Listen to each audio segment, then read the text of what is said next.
More than 123,000 tech sector employees have lost their jobs since the start of 2023. If you live in a tech hub like Seattle, that's going to raise some concerns and questions about how this is going to affect our economy. Is the housing market going to crash? If I get laid off, do I have to leave the state to find another job? And a slew of other questions. I am a firm believer that knowledge is power, and the more information you have, the better decisions you can make for you and your family. In order to figure out the impact something like this will have on our community, we have to look beyond the headlines, dive into the reasons for the event, and look at some data. So let's talk about the why of it.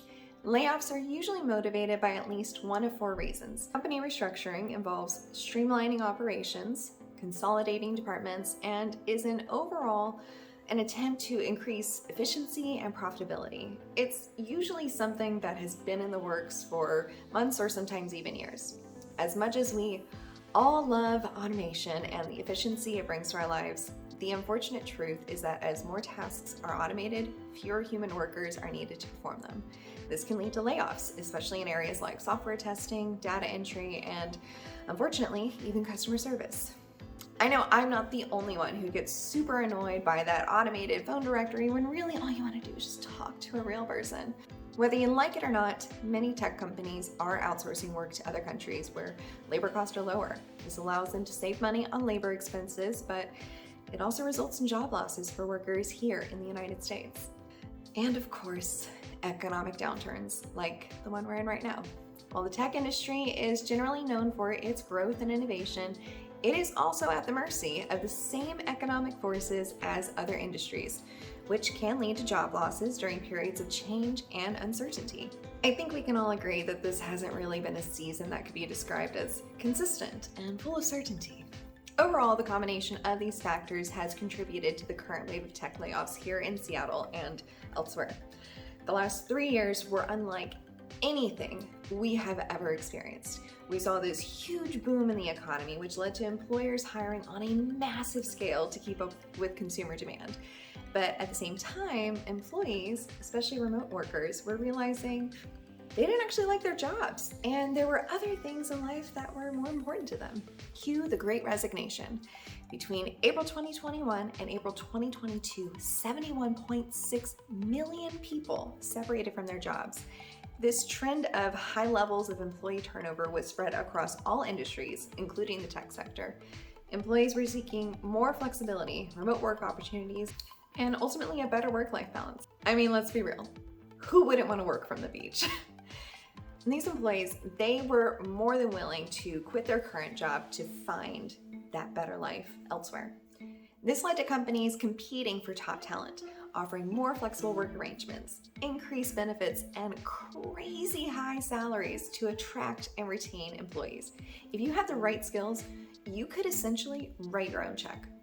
Plus, major tech companies like Google also had a reputation for hoarding talent and hiring promising individuals whether they needed them or not.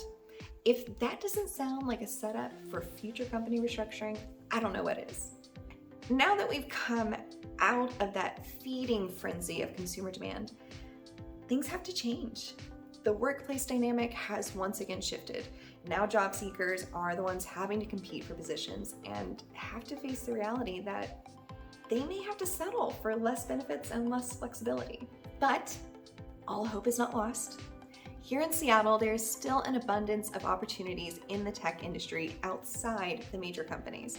Seattle has a long history of being a hub for technology and innovation, and our tech industry has shown resilience in the face of past economic downturns.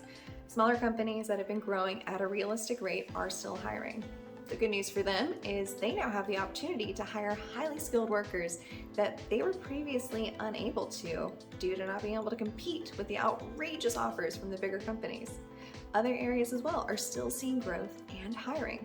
Boeing, which is Washington's second largest employer, is on a hiring bench and bringing on thousands of new workers. In addition to all of this, the Seattle tech industry has a strong ecosystem of startups and venture capital firms that are supporting innovation and entrepreneurship. According to an article in the International Business Times, in 2021, there were around 97,000 tech layoffs in the US, and 63% of those laid off workers started their own companies and found more job satisfaction. Now, don't get me wrong, starting a new business or freelancing can be a challenging process, but it can also be an amazing opportunity for growth and career satisfaction.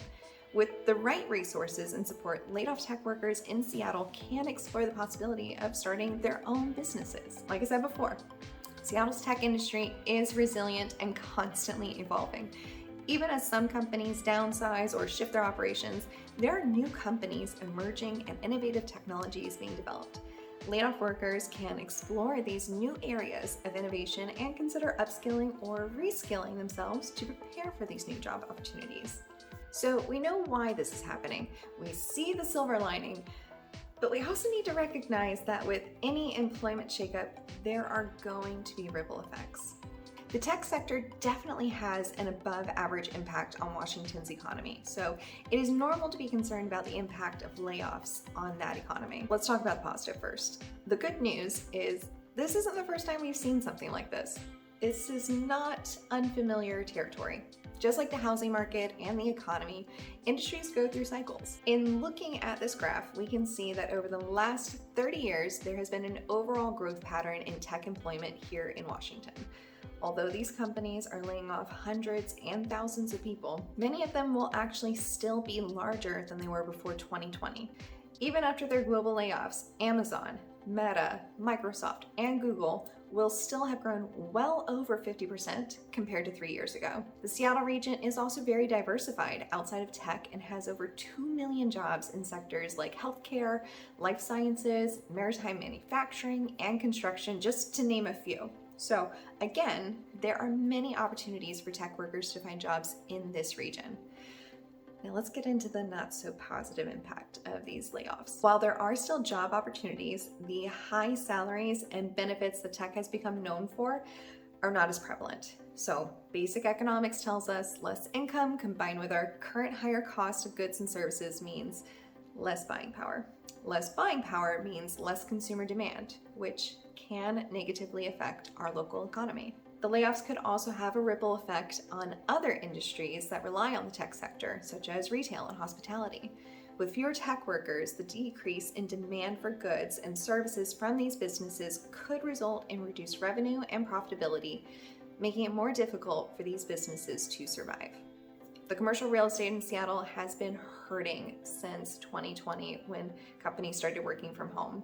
According to a new report from JLL, total vacancy in the Seattle area reached 16.7% in the fourth quarter of last year, the highest level in more than a decade. Microsoft and Amazon have both stated they are not renewing office leases in Seattle and Bellevue, which makes sense. As their workforces decrease, the need for office space will also decrease. Less demand for office space and high rates of commercial vacancies will ultimately lead to a decrease in commercial property values, which leads us to the housing market, because people need a place to live, but they also need to be able to pay for said place to live.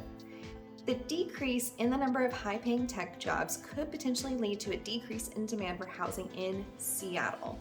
This could result in a decrease in home values as there may be fewer buyers competing for available homes. With an average price of $1 million in Seattle, more buyers may be looking to purchase in the less expensive surrounding areas. Despite the higher interest rates and decrease in demand from the last 3 years, remember, it was a feeding frenzy, King, Pierce, and Snohomish County are still experiencing a shortage of homes on the market and have less than a month of inventory available, making this still very much a seller's market.